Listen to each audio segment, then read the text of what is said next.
Welcome, friends. My name is John Meyer. I'm the Executive Director of Napa Institute, and today I'm joined by Tim Busch, our founder and CEO, Chairman of our board. We're here to talk to some of our favorite attendees here, our apostolates, our sponsors, those who are working in ministry. Really, one of the questions I get a lot about Napa Institute is why are there so many organizations represented? And the easy answer to that is it's really part of our mission. Part of our mission is to introduce those in the church to all the great apostolates and works that are happening in the church, to cultivate relationships to not only among you and benefactors and you and bishops and priests, but among each other as apostolates, so that way you can go out and do great work together. So this is really our mission here. To have you guys there to cultivate those relationships is a part of the greater mission of Napa Institute. And Tim is here joining me. Tim is really the idea behind the whole institute. So I wanted to start with that. Like, how is having all of these apostolates? I think there are probably 75 apostolates pretty much every year now. How is that part of the mission of Napa Institute? Well, as you said, it's really part of our evangelization here in the United States. It's very unique to the United States. We're an entrepreneurial people. We believe in startups, and we also have a very efficient tax system for charities and nonprofits. And Napa Institute itself is a lay apostolate. And it's run by laity, and as John said, we have 75 there. Millions of dollars have been raised at the Napa Institute since its inception. But it's also been an opportunity for lay apostolates to be inspired by the benefactors and attendees, but also an opportunity for them to merge, to join alliances. And a lot of things are happening. We can tell stories for a long time about the great things that have happened by people meeting at the Napa Institute. Yeah, I think many of the success stories involve not just funding, but in the idea of collaborative work and the idea of working with the church and the bishops. So I think there are plenty of those success stories, some of them which we have published on our website. That said, the Napa Institute is a relaxing weekend. I think it's for both you and for the attendees. So, there's a certain code of conduct that we expect there. And I think it's not only a code of conduct for the sake of our attendees, but also I think it's a precursor to success for you guys as apostolates. And, part of that is making sure that we don't pressure anybody, that we're not making hard asks, that we're using this opportunity for friendship and cultivation, to find mission-aligned people, but not as an opportunity to be overly aggressive. As Tim said, millions of dollars have been raised there, but it's been raised, certain organizations I know of have raised millions of dollars on their own there, but it's not done through, hard asks, making sure they're always around the right benefactors. It's done by relationships, and Napa has plenty of opportunity for that camaraderie, for the social opportunities. As a benefactor, Tim, and you are a very generous benefactor in the church, how do you see success at an event like Napa for a benefactor?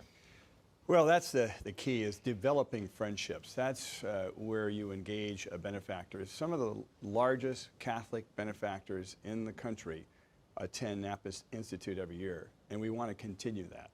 And if we somehow destroy the decorum of them enjoying the conference themselves while being more informed about the lay apostolates, so attending a reception or having just a conversation at dinner, then we've kind of defeated the whole purpose. So we've got to be very careful that we keep that going. And first and foremost, let the benefactors go to these plenary sessions and to their masses.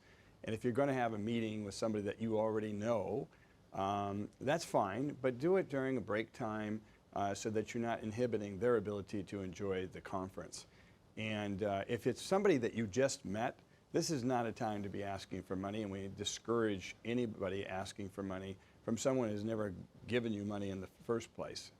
That's for after the conference if they're so interested. So take your time, rely on prayer, rely on the Holy Spirit. Let Him do the work for you, and He'll give you the direction of how to act during the conference, and enjoy the conference yourself, because it's important for the formation of your lay apostolate. I contribute to probably 30 apostolates, but I do have my focus as well, and there's other friends of mine that go there and they never go to any meetings because they're just meeting with lay apostolates the whole time, which really defeats the whole purpose. Yeah, I think that's a really important point, is how can we create an environment that's healthy for everybody, really forming the relationship so that way the ask can come later and be successful. We did film a panel which we'll share with all of you, and I encourage everybody to watch. And this panel was done by a couple of development folks from different apostolates who have attended Napa regularly, and they talk about what does a successful Napa Institute look like. All of these apostolates have had great success at Napa Institute, and the panel is an opportunity for them to kind of share with you what's worked for them. Additionally, we're going to include a code of conduct, standard operating procedure that'll be here. We encourage you all to read that.